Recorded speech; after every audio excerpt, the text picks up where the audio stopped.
اگر من رو بشناسی میدونی که برای من یوگا فراتر از چند تا حرکته. در واقع یوگا کمک میکنه که ذهنمون آرومتر بشه، آگاهانه تر زندگی بکنیم و یاد بگیریم که چطور با دنیای بیرون و دنیای درونمون بیشتر ارتباط بگیریم.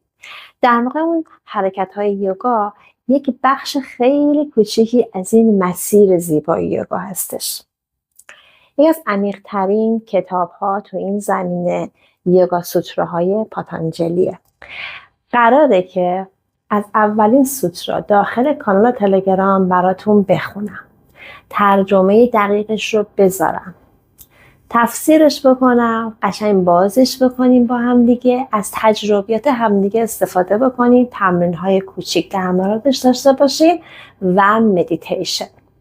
در واقع قراره که یوگا رو زندگی بکنیم و اجازه بدیم که یوگا وارد تمام لحظه های زندگی ما بشه.